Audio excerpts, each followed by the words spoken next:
See how many people join. Yeah, we were expecting 10, right? We had more registrations than that. Yeah. Ended up with a few more. But let's see what happens. Yeah. Usually give it about 5 minutes for people to log in.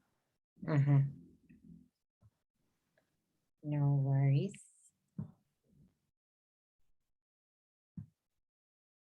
Here's our resident student or parent, Gugu, has logged in. She's been on all of them. Hi, Gugu. See if anyone else logs in. We'll give it 5 minutes and then we'll start.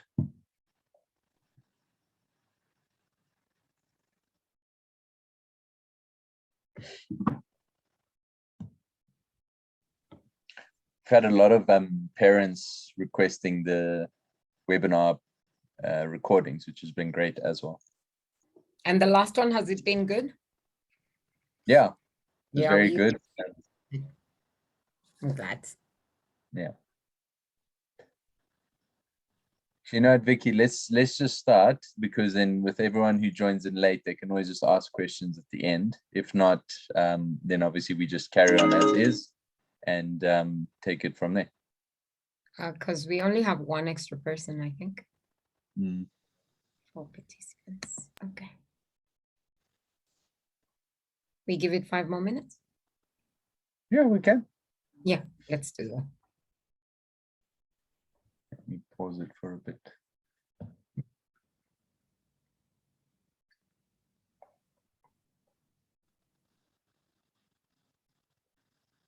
Just put it in the chat.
Okay, Vicky, I think let's just start, and then obviously we'll just get to the questions when students log in. Okay, good evening, everyone. I'm Nico from Global Education, Managing Director. basically, this is another webinar on studying overseas with St. George's University, who specialize in medicine. And Vicky is here to talk a little bit about the university, and Bradley is also going to talk a little bit about some entry requirements, what else the university has to offer. Obviously, for those of you that have been on, you know the spiel, so I'm not going to keep you here too long. I'm going to hand over quickly to Vicky so she can get on with her presentation. Just the usual presentation housekeeping. Let's just keep all the questions in the Q&A section. If you have any questions during the presentation, feel free to ask them in that section. I will answer as much as I can. And then at the end of the presentation, we'll go to Bradley and Victoria for them to have their answers on those questions. And yeah, we'll open up as much as possible to the floor for you guys to ask as many questions as you need. And then, yeah, we'll take it from there. Vicky, I'll hand over to you now. Thank you very much, Nico. Always a pleasure to be here with Global. As you hear, my name is Vicky, Victoria Kimotho. Sorry, I'm the manager for recruitment for students in East and Southern Africa. And it's always a pleasure to meet South Africa students, and you're welcome. So I have with me Bradley Wade. Bradley, I think you can wave. Hi, everyone. Bradley is the director for recruitment in Africa, and he comes from a very strong background in education. So we will have the benefit of having Bradley with us through the session. I'll just take us straight into the session. We are going to be talking about med school generally, and at the same time, I will give you more information about St. George's University. I hope that you have many questions, and we do hope to answer your questions as we go through the presentation, and you're very welcome. Now, this is St. George's. So we are going to be looking at opportunities for you as a student if you come and study at St. George's University. But generally, we are also going to be looking at opportunities that exist for you if you want to end up working in the US and the UK. So St. George's University is located in Grenada.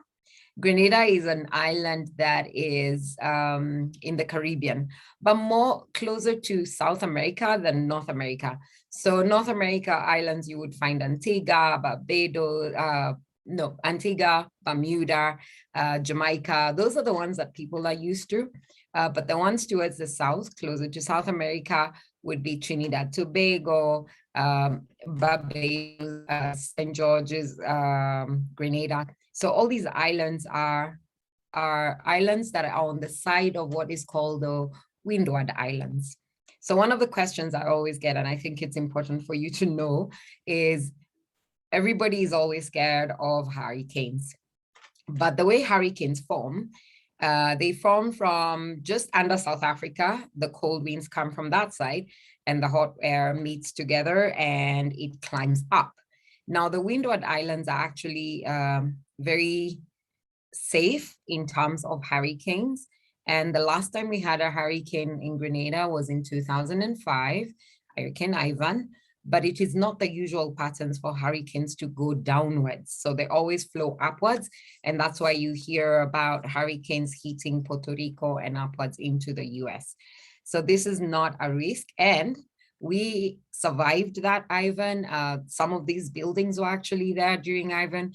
And the beauty of our buildings is they're all made hurricane proof. That means when there is a hurricane warning, all students on campus, off campus are brought into the buildings, and also our staff and of course their families, and they're all protected within this building. So that would not be something that you need to worry about.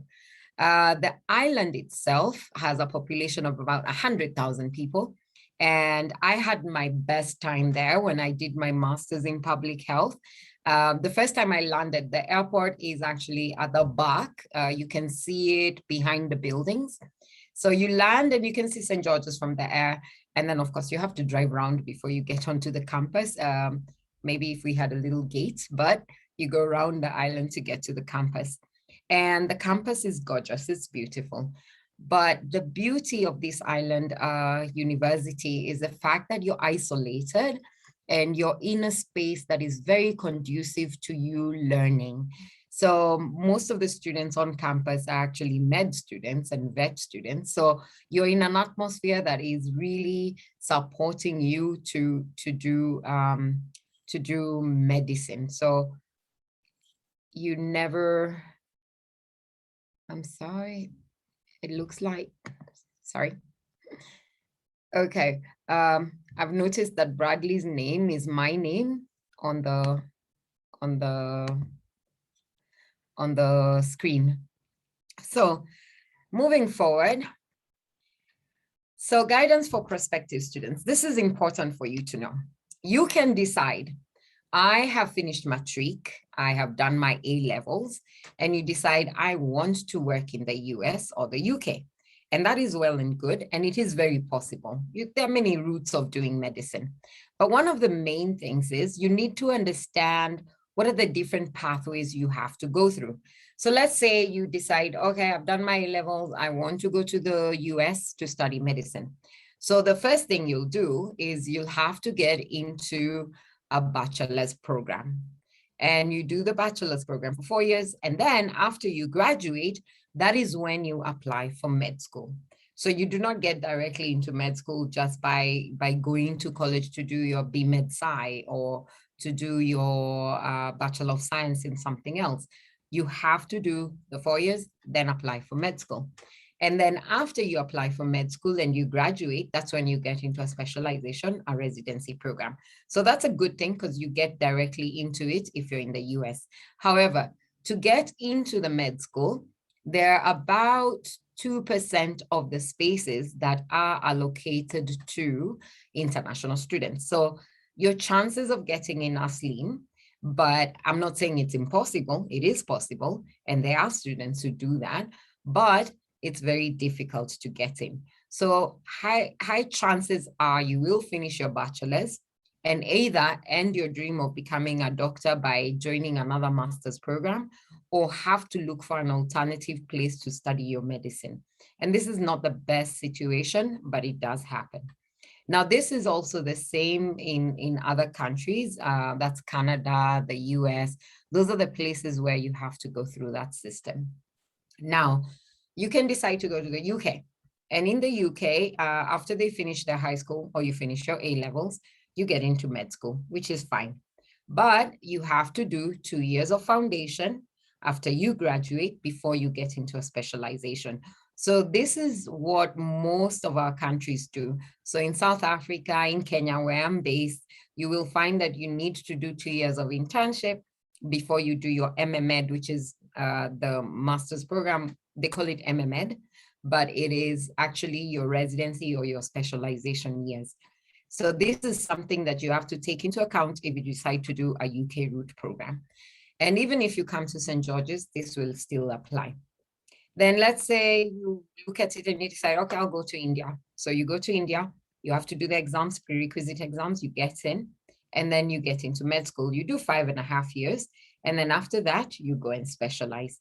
So this is different. The only difference is you will have an Indian degree as compared to a US or a UK one.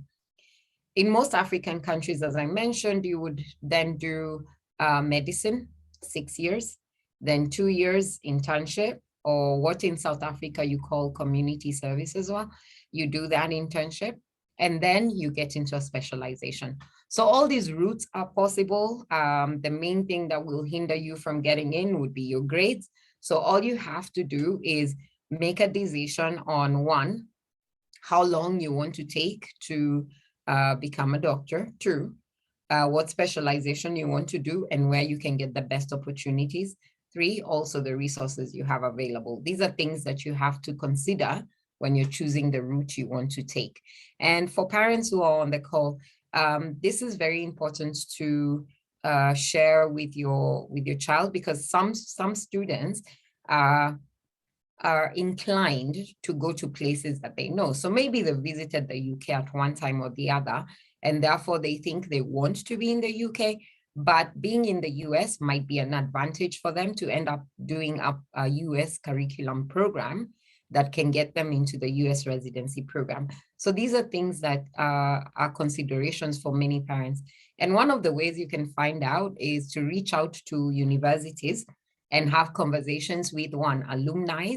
And for St. George's, they're available for you to have those conversations, or to also reach out and talk to your recruitment and admission teams so that you can understand the route well, and asking the pertinent questions.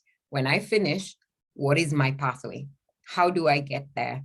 How many years? Am I guaranteed to get into the med school if I study with you?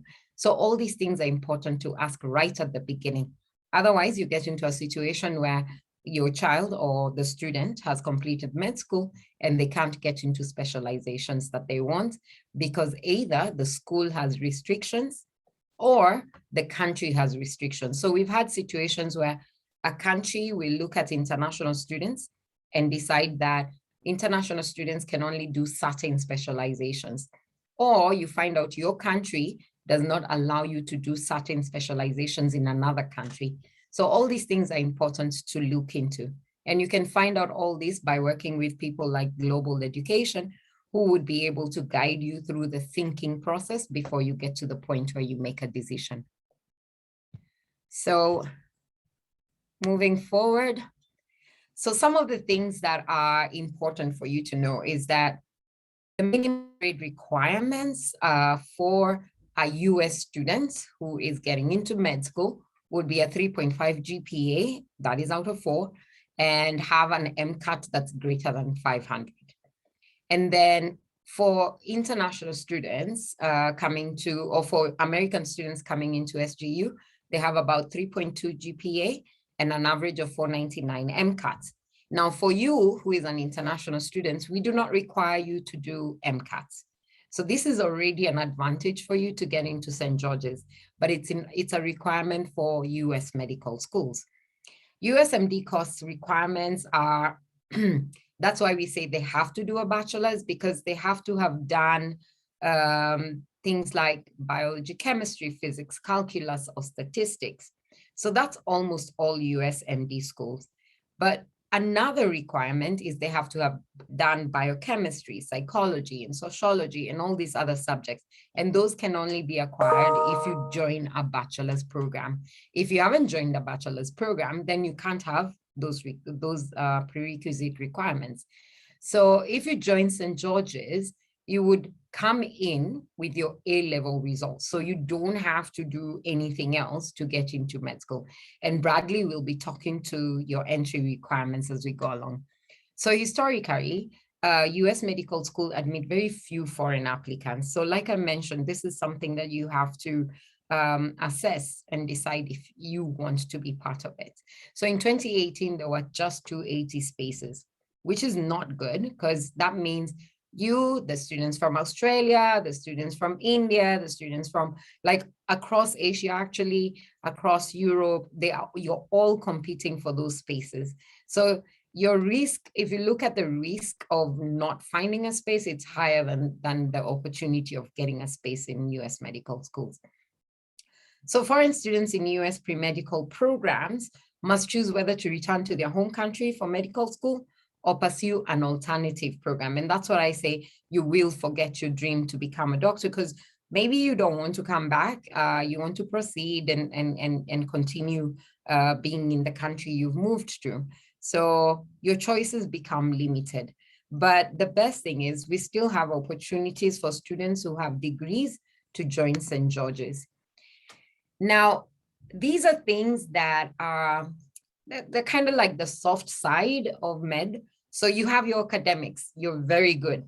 You have the GPA, you've gotten your A's, minimum B's in your A levels or matric.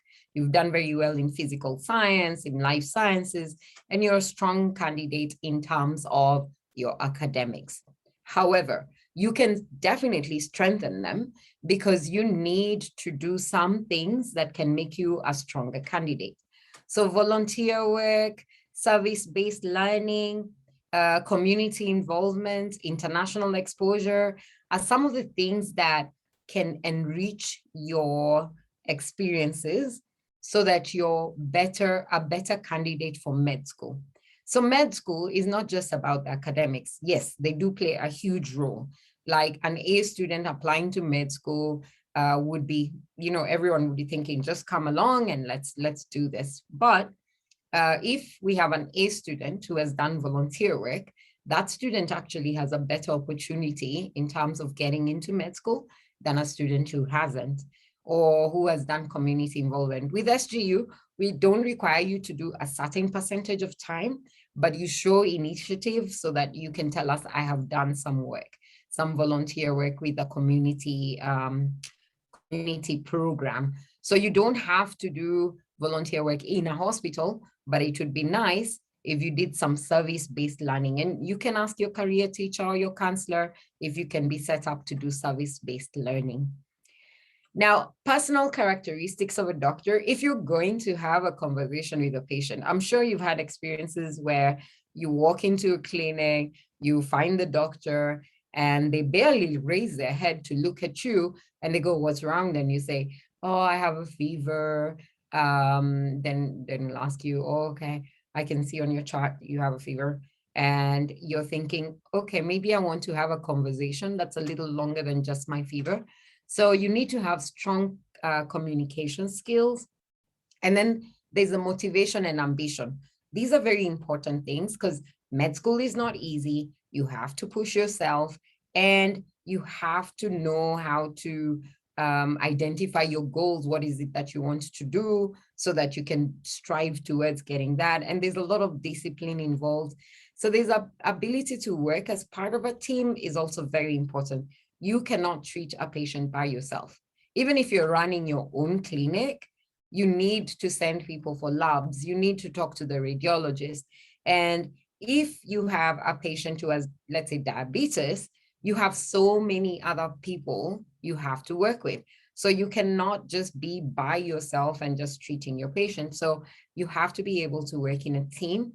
And then being caring and empathetic, I think that's it's self-explanatory. You cannot be a doctor who faces patients and you don't have empathy. And then leadership qualities are always good because like any other career, they are leadership roles. And being a doctor does already put you in a position where people do expect you to be a leader. So for us, these are very important things. And for many med schools, these are also very important. So whether you'll apply to St. George's or you'll go to another school, these are things you need to mature in yourself, to try and bring them into your life. Because if you don't have them, we're not saying they won't take you, but a lot of times it comes out when you give your personal statements or when you're being interviewed. We can kind of tell if you have an idea that you need to be empathetic, or you have an idea of how to communicate, or we'll even ask you things like, how do you solve your problems? Things like that. So these are important things for you to nurture in yourself and get somebody else to help you. Your parents, your mentor. Having a mentor is also very important. So if you get a mentor, that's good.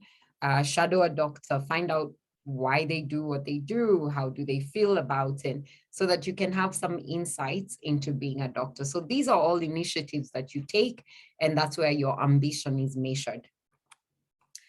Now, I mentioned a personal statement, and that's important for you to know about.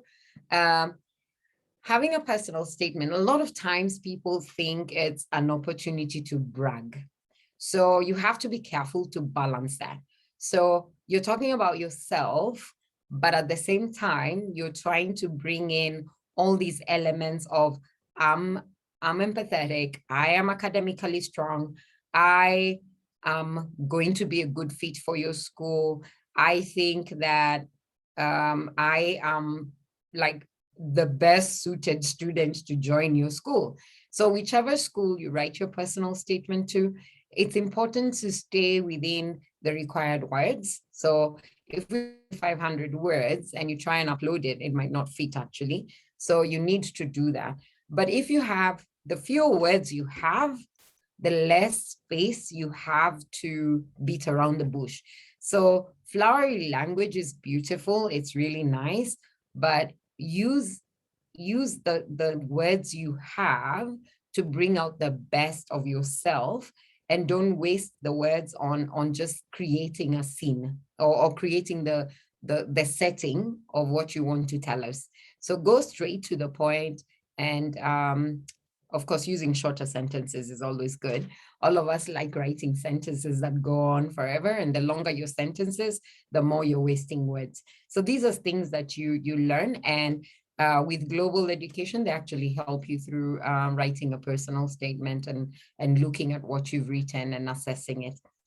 Then tell your story. Why you want to become a doctor.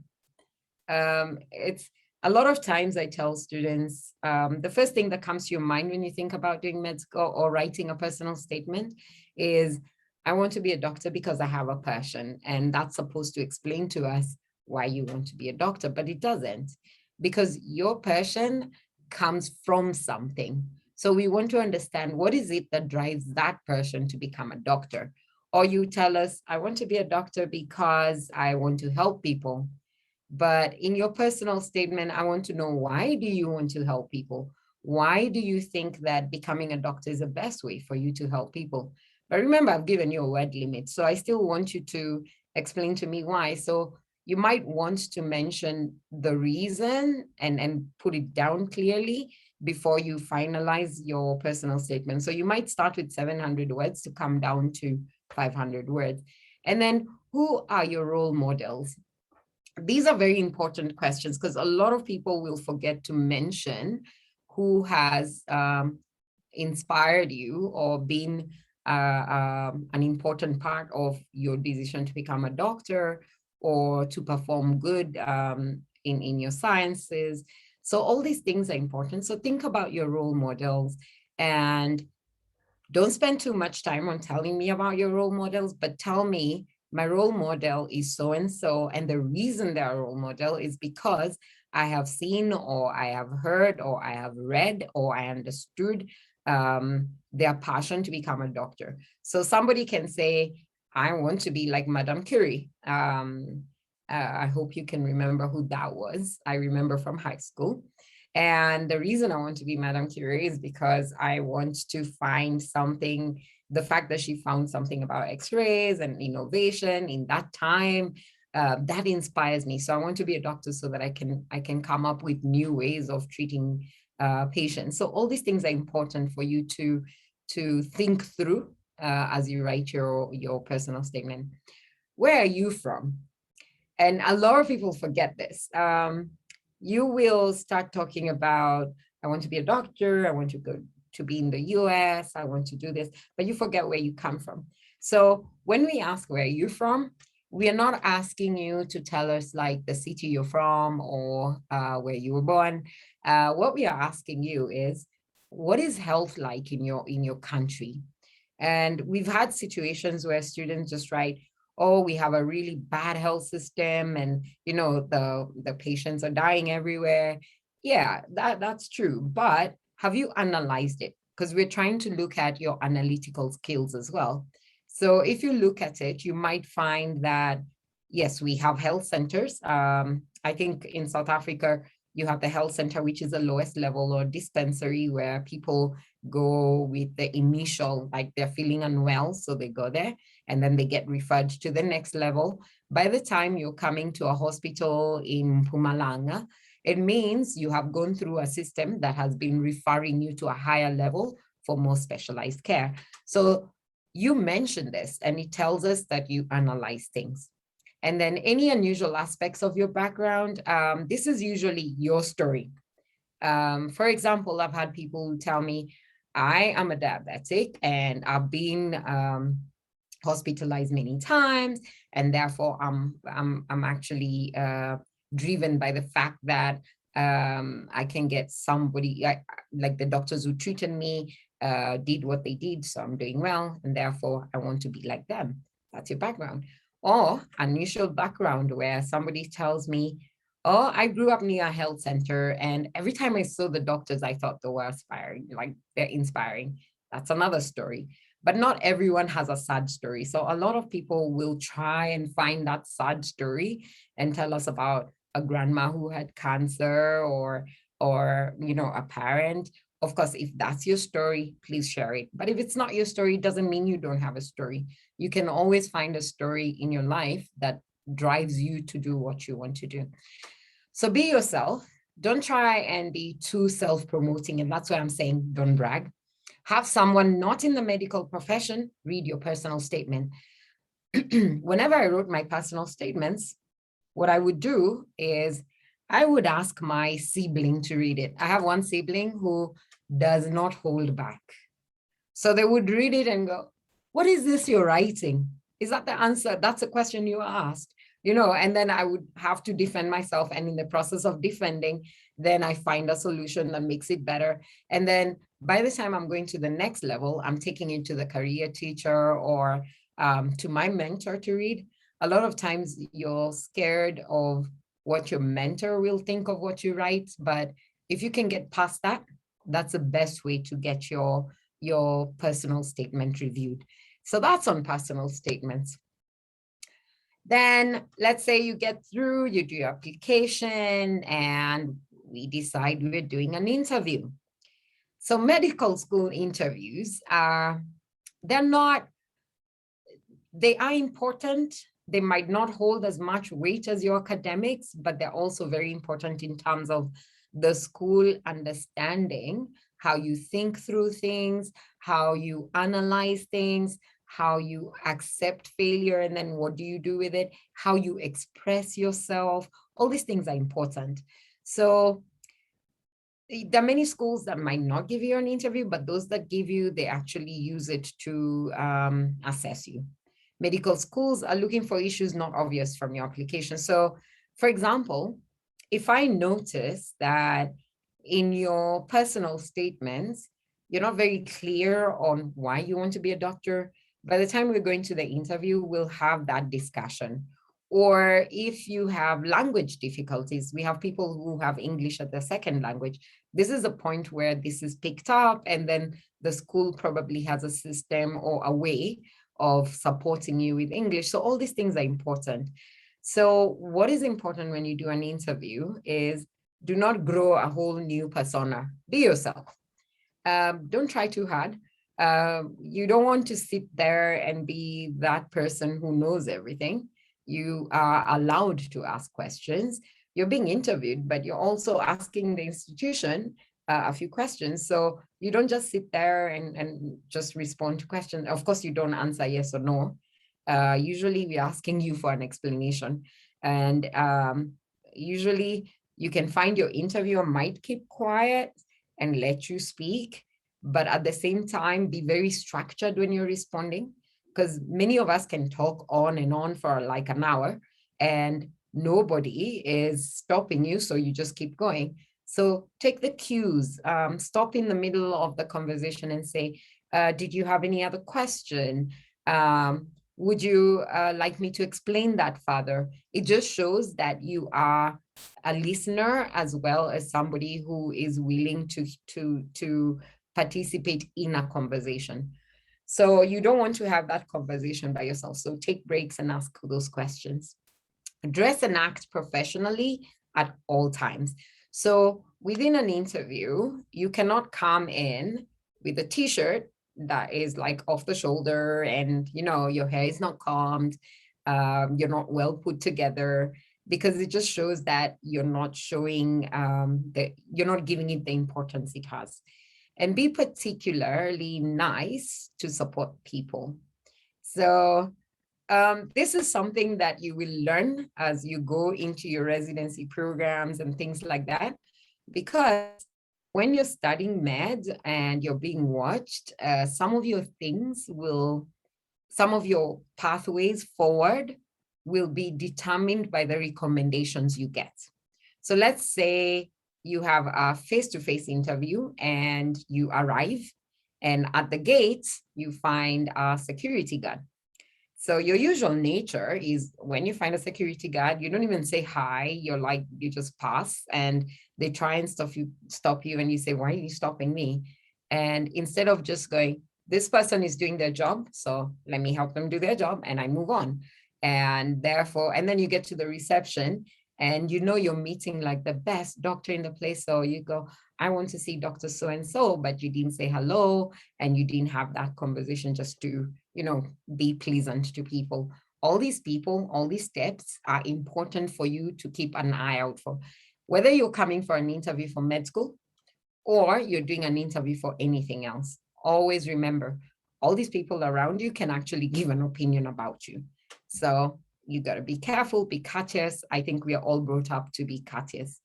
And then prepare questions to ask your interviewer. Like I said, you're not the only one being interviewed. The institution is also being interviewed. Of course, it won't be the majority of the conversation. Most of the conversation will be set on interviewing you, but you have a space where you can ask those questions. So for example, you want to become a neurologist or a neurosurgeon. So those are two different things, but you haven't understood the nuances that make it different. So you can ask that question. I want to be a neurosurgeon and I keep hearing people talking about neurology. What's the difference? And that's a conversation that your interviewer will actually note that you're thinking of the future, and that's why you're asking those questions. So Nico, I'll just stop here for a second if people have quick questions. Nico? Thanks, Vicky. I don't have any questions yet. I think some parents and students are either waiting for the end. Everyone, you can ask some questions in the Q&A section if you have any questions. Otherwise, Vicky, I think you can continue. Okay. So far, there isn't anything. Okay, and in the Q&A session, we also have Bradley who can be answering some. So feel free, you can type in questions. Okay, what do you do if you don't get into medical school your first try? This is usually a very, very disappointing time. And a lot of times you feel like that was it. This is what I wanted. Now I don't know what to do. So having a plan B is not a bad thing, but don't have any regrets. The reason you shouldn't have any regrets is not many people actually get to apply to med school. Not many people have the grades or have the calling or have the motivation or the ambition to apply to med school. So you did good to apply. You didn't get in, but it doesn't mean that's the end of the road. So you always reach out to like your recruiter and you ask, what is it that was missing or what is it that I could do better? And you might find out that it was one grade that was low and you can find a solution to strengthen it so that you can get back into the school you wanted to get into. So there's nothing to stop you from asking a question on why I didn't get in. Yes, you get sad for like a week and it feels really bad. And you remember like, I don't know, if your parents are like my parents, everyone will know you're applying to med school. You haven't gotten in, but there's that discussion being had. So you know there are all these people in the family who ask me, did you get in? And it's hard. But that's a beauty of having a big family because you have a support system. So most of them will tell you, don't worry, you'll get in or try again. So these are the support systems you lean on and also your mentors and things like that. So you reach out to people and talk about, I didn't get in. Now I need to find a second solution, or this is why they told me I didn't get in. And then consider pursuing higher education. So for example, you did a Bachelor of Science. You couldn't get into SGU or any other med school, and you thought you could get in. And then they decide, well, your grades don't make it. It doesn't mean you stop there. You get into a master's in public health, and then you do a PhD and become a researcher. This is not a bad thing. So if you had done, let's say, biomedical science, and you end up doing your master's and then a PhD, highly likely you would end up working with disease. A little different because you're not treating individuals, but after COVID happened, now everybody understands how public health works. So the virologist was more important in COVID interventions than the doctor. The doctor took care of you when you got it, but the virologist is the one who was checking, how do we stop it? So all these different career paths are available for you. You might not be a doctor, but you can be part of the solution in a health system. I'm a master's in public health person, and I have done work in public health where I do not know how to treat people, but I know how to prevent things. I know that behavior change leads to people not getting COVID. And we knew that from the time we were dealing with things like cholera and other diseases that are can be an epidemic or a pandemic. So the fact that I am not treating patients did not mean that I couldn't write research papers. If you look at some of the research papers we did on cholera, we were trying to find out, living next to a body of water, does that expose you to more cholera than somebody who lives in the city center? That's interesting. So it's a different way of looking at taking care of human beings and human health, but it doesn't necessarily mean you have to be a doctor to do it. So these are some of the options that you can look into. Now, St. George's University, it's a university you want to go to. One, the prestigiousness of the name. SGU is one of the universities that you graduate from, and you and 19,000 other successful physicians, that's what we have right now, are all part of this group of people who went to a top med school. So you want to have St. George's on your CV because it's one of the schools that are considered the top in terms of providing licensed doctors into the US. And then we do have the program that goes to the UK. And even there, we have our graduates going into top hospitals in the UK. So you want St. George's. Now in New York City, we've had this conversation where the doctors in New York City it's a joke, but it's true. They say New York health system is run by St. George's graduates. And it's because 1 out of every 9 doctors there is from St. George's. And our doctors, the ones who graduate from St. George's, are not necessarily from the US or Canada. They are international. They are from different countries in the world. So of the 19,000 successful physicians, we have them working in 50 countries in the world. Now, that's something that's an alma mater you want to belong to. You want to be able to say, yeah, I come from a very good school. Now, with St. George's, one of the things that's important for you to know is if you come in as an international student, and a US student comes in or a Canadian student comes in, all of you are equal from day one. So you might go to other schools where they tell you, oh, if you're coming in as international, you should start in that campus and then go to that campus and then you come to St. George's in Grenada. But for us, you have a choice. You choose where to go. Your grades choose where you go. So the only reason you won't, for example, get a residency position or a specialization position is because you did not get the grades in your US medical licensing exam. But otherwise, there's no limiting factor by the fact that you come from an international country. So in 2020, we have 1,110 of our graduates getting into residency positions. And this has happened across all the years we've been doing this.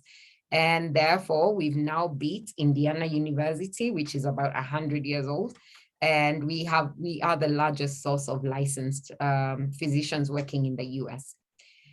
And then we complete US residencies, or our students who complete get into US residencies that cut across all fields.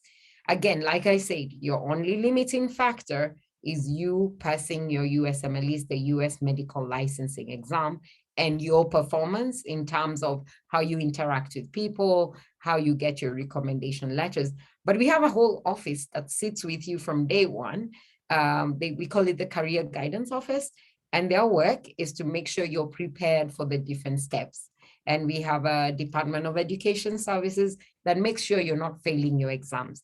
So all these things are put in place so that you are at the best position to perform your best to be able to get into the residency you want. Now, I'll just give you an example of a Kenyan student. She's called Dr. Madenge. Dr. Madenge actually grew up here in Nairobi. She was in one of the A-level schools. And the first time I met her, she was in high school. And she came for a session and we had a conversation with the dad and her. And she said, yeah, I'm going to St. George's. Now, her path has been very interesting because she joined the 5-year program. That means she had high A levels. And then she finished the 5-year program at SGU. When she was at SGU, she was interested in research. So she had written like 5 papers by the time she's graduating because she joined the staff, the faculty to do research papers. Instead of doing her holidays, she would do research. And then she graduated and she went to New Jersey where she did her residency in internal medicine. After she finished her residency in internal medicine, remember, she's still a Kenyan passport holder. She's in the US, she's doing her residency. And she finished that and then she was asked to stay 1 extra year so that she could be like the head of the people doing their residency programs. So she did that. And then she applied because she wanted to be a cardiologist. And she didn't score enough to get into cardiology directly, but she scored enough to get into internal medicine.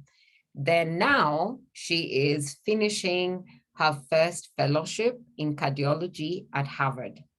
Remember, she still has a Kenyan passport.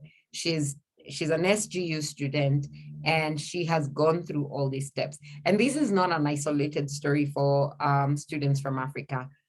Students from Africa are doing very well when they join St. George's because your pathway is not complicated. The reason it's not complicated is by the time you do your first 3 years, and Bradley will talk to it. And then when you go for your clinical rotations, we sponsor your visa so you don't have to look for it. And then when you graduate, you will get your visa through the hospital that takes you for your residency. So we don't give it to you, but we prepare you to get into a good residency program. So all these things are really important when you're doing St. George's.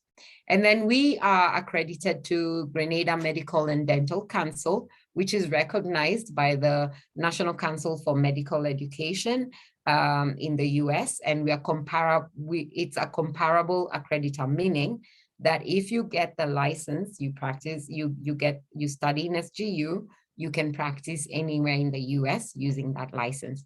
And then of course, the US Department of Education deemed SGU accreditation comparable to US accreditation. That means a student who studies as SGU and a student who studies at the US and they're from the US, they would be eligible for federal loan. So if a school is not deemed comparable, the US federal loan would not be there. But for international students, these loans are not available. So I'll just clarify that so that you don't get confused. So over 40 plus years of teaching doctors, we've grown our clinical network to over 70 hospitals and health systems. And this is where I say, when you're doing your last 2 years before you graduate from us, you will get into a hospital that we have an affiliation with.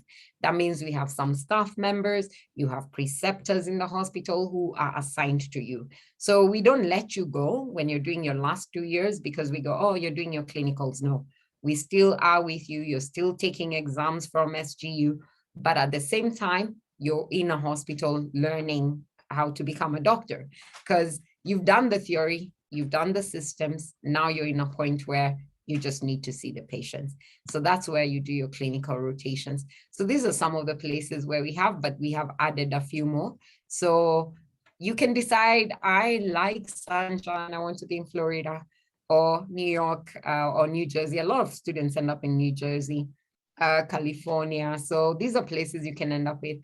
Or in the UK, you can go do your clinical rotations as well there. And you would do the UK licensing exam. And what you do is you end up in the UK hospitals as well. So now remember I mentioned the USMLE, the US Medical Licensing Exam. So 95% first time pass rate on our USMLE step 1. And that's over the last, from 2018, 2019, 2020, we've hit like 96%.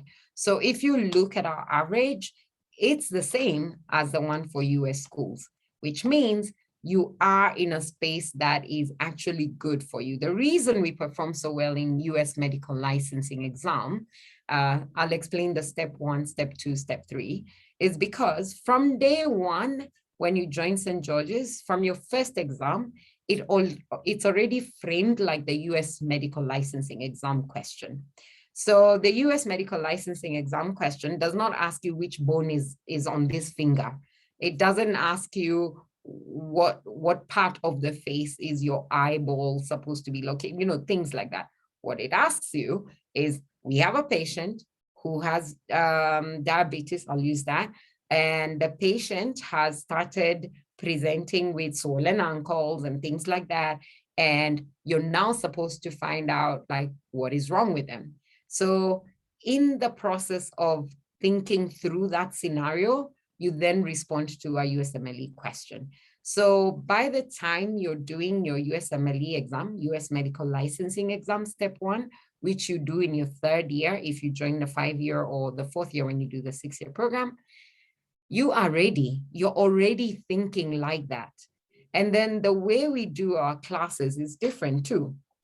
The classes, your first, let's say preclinicals, let's say you're doing your preclinical program, your first years, you learn about the bones, like histology, parasitology, you're learning pathology, anatomy. So those are the things that you expect to learn in med school.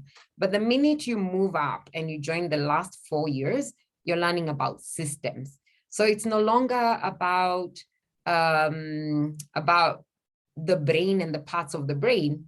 It's about how does that system work with the rest of your body. So for example, you have the adrenal glands, and you can go Google this after the session, but adrenal glands, you produce all these hormones that run your body, but they don't run your brain, but they take care of how your heart beats. It takes care of how your sugar regulates. It looks after how your blood pressure is. So it's a small thing in your head that's actually controlling the rest of your body. So in those 4 years, you're learning about all those systems. So even your questions that you do in exams are no longer about anatomy or pathology. They're about how does that system work. And this is the best way of learning medicine, because now you ground it.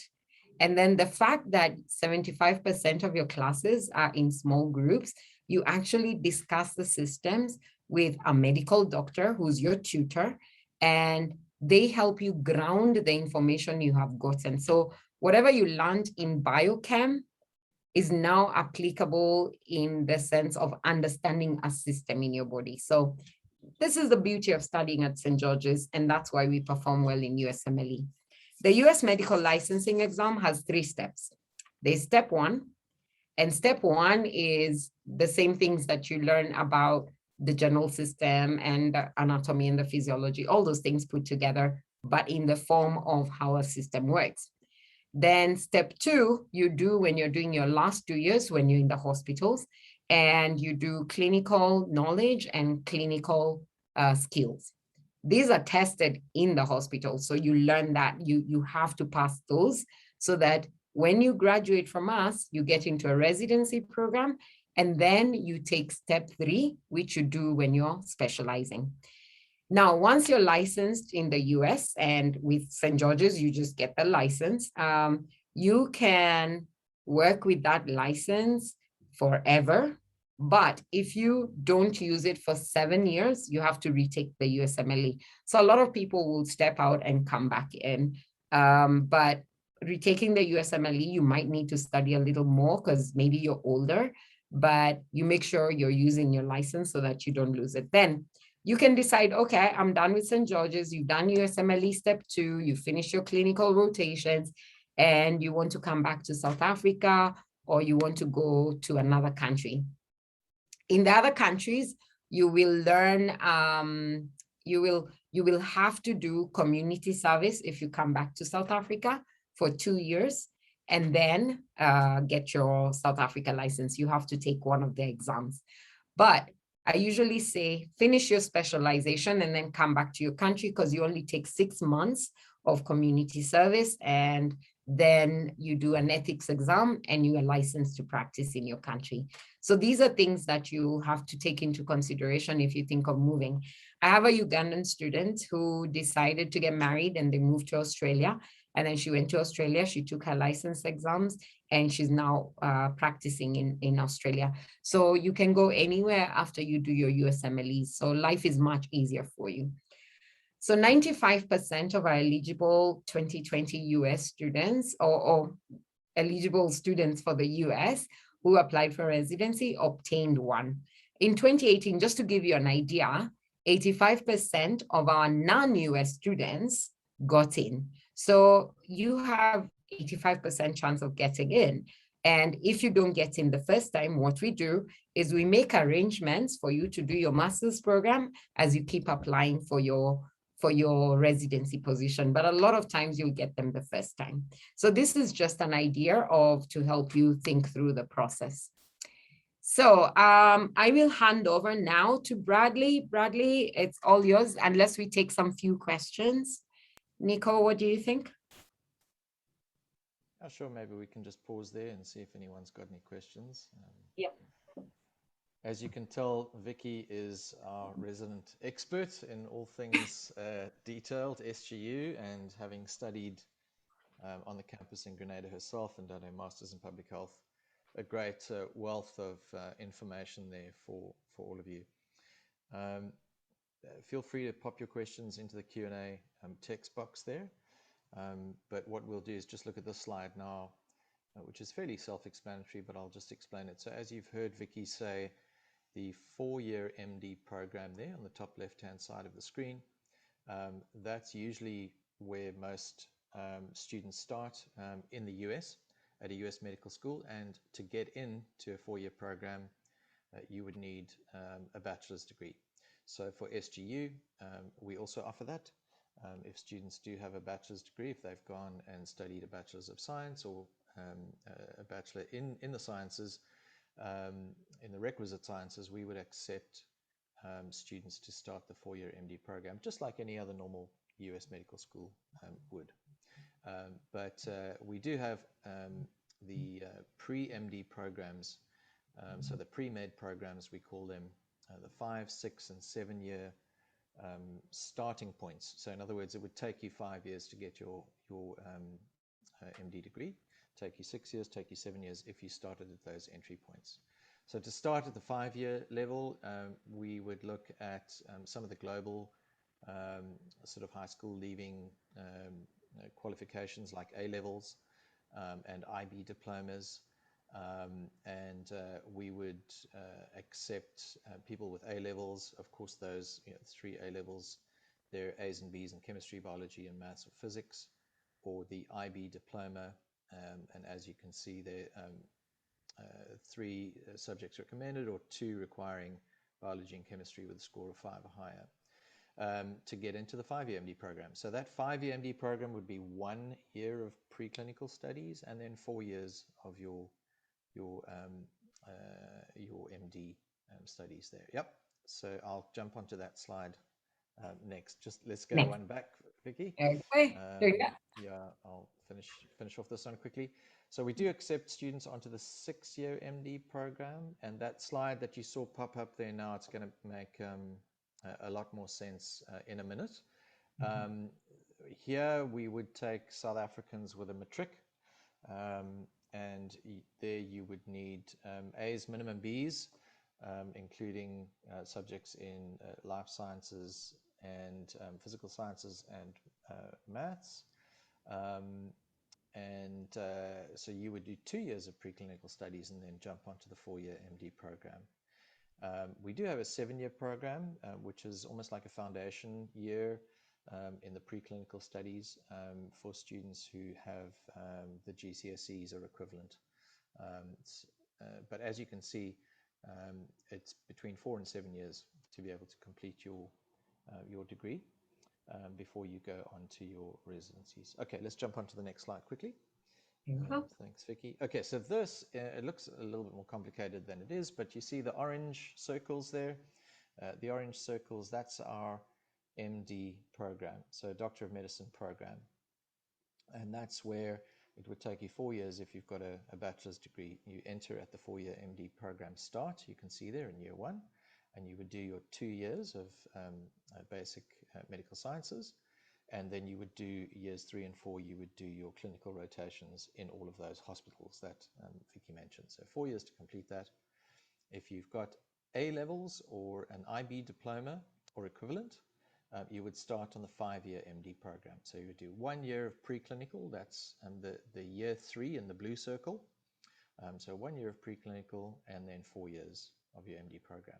If you've got a South African matric, you start at the 6-year MD program, you do 2 years of preclinical, and then you start your 4-year MD program. So it's quite simple, and that's exactly how we provide everyone, no matter what sort of qualification you've got, various entry points into the program, and much easier, as Vicky has explained, to get into the US health system through a program like SGU, through these various entry points, rather than that highly competitive US medical school route, which requires you to do a 4-year bachelor's degree, not a 3-year bachelor's degree, a 4-year bachelor's degree before you can even apply to a US medical school. Okay, so yep. Do you want to move on, Vicky? Oh, I think you're on mute. Okay.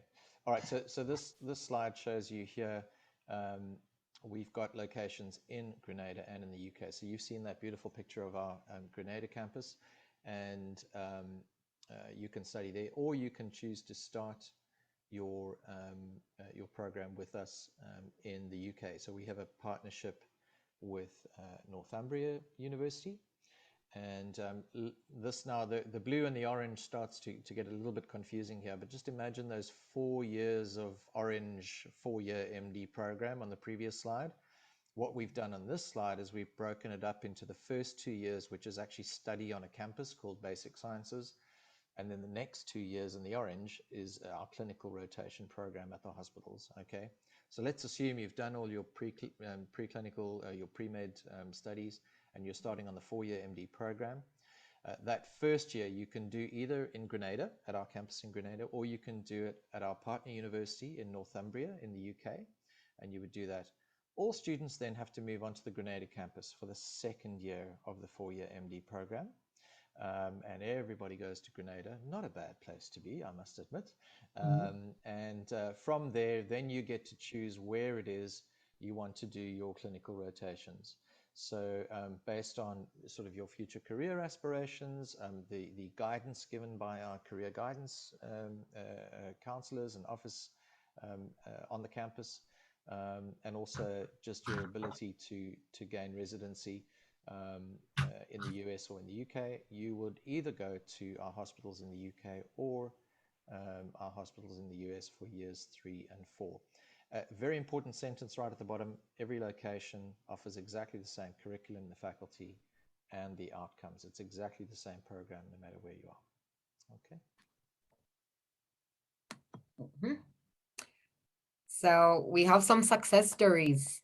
So these you can actually find on our website. And I would encourage you to go to our website. Bradley, we have all these experiences on the website now, yeah? Yeah, that's right. We've got a fantastic website. In fact, a new one coming out next year, but the current one is just as good. I encourage you to go and have a look at some of the testimonials from these students. Also, our YouTube channel as well has some great videos, not just of the campus itself and about the program, but also we've got a whole bunch of students who are vlogging their experience about living in Grenada and taking you through that. So very, very helpful. Okay.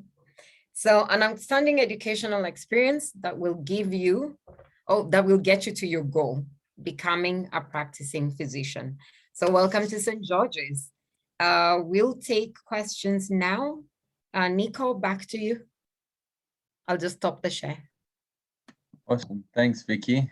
I'm just going to share the contact page. And whilst we wait for some questions to come through, I'm just going to give you some of the general questions that we've been having over the last couple of weeks with the Expo, the ones that have been, I guess, pressing with the parents that are looking at sending their students, and obviously with the whole COVID environment. So one that's come up with another medical school, university that offers medicine. We've had an issue where a student wanted to go this January, and obviously the intake was only available for this January. And because borders were closed, they weren't able to start their studies and were told that they needed to wait until next year, which obviously the student wasn't happy to do, to obviously lose a whole year in terms of studying. I just wanted to ask, what is St. George's take on the whole COVID scenario and the entry requirements, not the entry requirements, but the entry points for students who maybe aren't able to travel to campus at this point in time? Bradley? Yeah, Nico, so we have adopted some online support as well for students who can't make it to campus. And so some of our students have started online, some have already made it onto campus, back to campus. I think all of our students that started studying in the UK this August and September are going to be on campus. For those who need a little bit of help in terms of their time to get there, we are providing some hybrid online solutions for them. In Grenada, exactly the same. So most of our students have been able to make it to Grenada.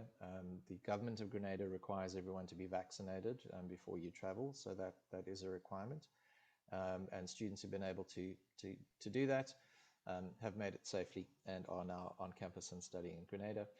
For those who are still waiting for their vaccines, they've actually started online, and we're encouraging them to get everything prepped so that they can join us in January. So they're starting their studies now in August. August is our big intake, and then they're actually joining us on campus in January to continue their studies. So as far as possible, we try not to delay or disrupt studies for students. In terms of our entry points, August is really our biggest intake. So all of our programs, all the preclinical years, those entry points, 5, 6, and 7-year MD programs, and our 4-year MD program, that our big start date is August. We have another intake in January as well for all of those programs. That's for Grenada. We also have a start date in April as well for our MD4 program. So those who are not required to do the preclinical program, but can start the 4-year MD program, they can start in April as well, which is great. In the UK, it's for the preclinical programs, they're starting in September. They're starting right now. For the 4-year MD program, they would have just started in August. And again, they can also start in January as well, the 4-year MD program in the UK. So all of that information is available on our website. And if you haven't quite caught that, you can just get hold of Nico, Vicky, and we'll be able to give you that information. But the 3 main dates is kind of August right now, big one. If you're thinking about next year, January at the end of this year, there's an opportunity to start your program, and April for those who have already got a bachelor's degree. Awesome. Thanks, Bradley. We've got a question here from Chiamo, and he wants to know, if you've completed a baccalaureate degree that was not a science degree, what pathway year would you recommend a student apply for? Okay, so that's IB diploma? Yeah, that would be the IB diploma, right? No, I think the student is saying if they've taken a degree, if they've done a bachelor's degree with that didn't major in science, basically. Oh, that's okay. We actually encourage people who want to change careers, so long as they're strong candidates in their own, like whatever they did. We've had people who come from IT and decide they want to be doctors. We've had architects who decide to be doctors. So they're very welcome. And what happens is we put you you apply for the 4-year program, and then we then base our decision on your performance, of course, in your undergrad and your interviews and everything. And then we can offer you what we call the post-bac program for a year. Now, the post-bac program is actually a science-based program just to bring you up to speed so that when you join, you finally finish that year and you pass, then you join the 4-year program. So you can't apply for the post-bac. You apply for the 4-year, then we assign you post-bac. So it is possible to do that. Okay, awesome. Thanks, Vicky. And Tiamo's followed up with another question saying, what percentage of the teaching is split between face-to-face and online teaching? Okay. So right now we have shifted from online. For January, everyone will be on campus. Is that right, Bradley? Yeah. Yeah, that's right. Yeah. So if you're kind of stuck at home and you're not on campus right now, then everything that you're doing is online. So we've been able to do everything online. For those that are on campus, everything is face-to-face. From January, all things being equal, we're hoping to shift everything face-to-face. So we recognize that online is a kind of a temporary solution, just for the circumstance. But SGU has seen that for the whole of last year, all of the students that actually did their online teaching also did extremely well through the support that they got. And it may be something that, in the preclinical years that we're looking at providing as an option to start. That's somewhere further down the road. But for now, it just depends on your circumstance. If you can get to campus, then everything will be face-to-face. Awesome. Thanks, Vicky. Whilst we wait for a few more questions to come through, I'm sure we might get a few more. I'm going to ask the usual suspect that always comes through in all the webinars is what kind of funding opportunities are available for students or scholarships, if there are any, and if they are, what can you tell us? Okay. Sure. Bradley, well, you Vicky and I can both answer this one. Vicky from experience, and she's been around with SGU for a very long time. So we do have what we call the Global Peace Bursary, which is a needs-based scholarship, and most of our students, when they apply to SGU, and especially from Africa, would qualify for this. So we recognize at SGU that getting access to medical education is it's challenging from a financial perspective, and so we are able to award some scholarship based on people's individual financial needs. So part of the application is what we call a confidential financial statement, which the family fills out and sends to us, and that goes through to our scholarship review team. And we can grant scholarships from upwards of $40,000 to around about $70,000-$80,000 for the entire program. And it is very much on a case-by-case basis. But we like to say that out of all the medical schools, we provide some of the most attractive scholarships for students, especially in Africa. On top of that, we've got academic qualifications, academic scholarships, I beg your pardon. So if you're an outstanding academic student, that'll be something that is reviewed. We have sibling scholarships. We have a range of different things, and these can be stacked actually. So some students actually get granted quite significant scholarships. Not something that we guarantee for every application, but of course we welcome the application for review. Yeah. Vicky, did you want to add to that? I'll just put up this for you to speak to a little bit. Yeah, so as we said there, this is available on our website. These are the fees. We know that international medical school is not for everybody. Number one, you've got to really want to be a doctor. You've got to that's got to be a dream and a passion and a calling. It's not easy. Secondly, you've got to have the academic acumen for it. So you've got to have really good marks, or show that you've got the ability to achieve. And three, you've got to have the financial wherewithal to be able to pay for this. Scholarships notwithstanding. And so depending on where you start, you can see what those fees are like. That's broken down by term, and it's in US dollars. So as you can see, it's not a cheap route. It's certainly not the most expensive route either. SGU fees are very much on par with US medical schools, UK medical schools. So if you are looking, to study abroad, you'll see very comparable fees wherever you go. Okay. Okay. Awesome. Yeah. So Go ahead, Vicky. Go ahead. just to mention that this is just the fees, the living expenses for like a 5-year program is estimated about $120,000. So that is something you need to take into account because this doesn't include living expenses. Okay. Vicky, I've got a question which I get asked quite often from medical students, because obviously, as you know, here in South Africa, medicine is quite popular. We get a lot of students who start medicine here, let's say in first or second year, and then decide at some point they want to change, or they want to go to a different university and start the program or continue the program there. What is St. George's take on that in terms of giving those students credits? Do they get credits? What is the position that most likely will happen for a student looking to transfer? Considering the student will not, if they haven't finished a bachelor's degree, but I think in South Africa, some of them do, yeah? Or they do 2 years of BSc before they get accepted to med school. Is that correct, Nico? Yeah, sometimes. Sometimes. Now, the students would transfer into SGU, but they would probably transfer into the 5-year program.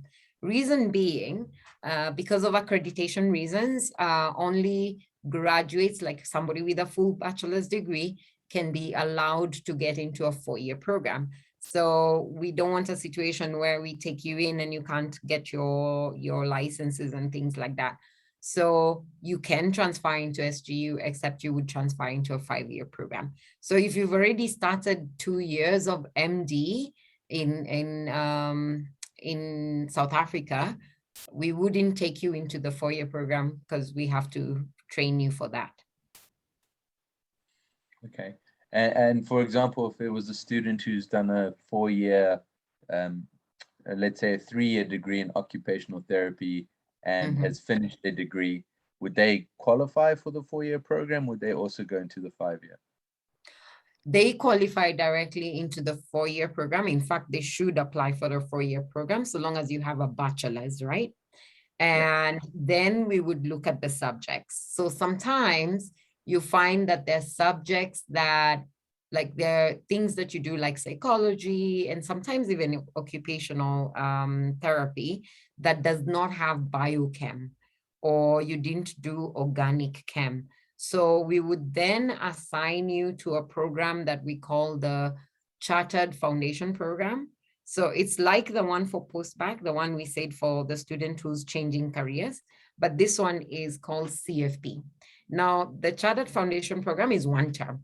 And in that 1 term, we introduce you to those subjects, the biochem, the organic chem. And these are subjects that somebody who had finished a bachelor's in biomed sci, they would have done it.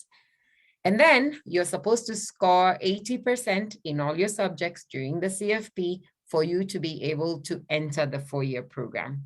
Now, we do acknowledge that this is difficult, but what we're trying to do is prepare you for med school and also to understand your strength in those subjects.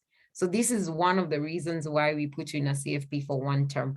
So we would not accept you into the 5-year program because you have a degree. Okay. Awesome. Thanks, Vicky. I don't see any more questions coming through. I think you guys were quite thorough in your presentation as always. I guess we'll leave it at that, seeing as it's quite late.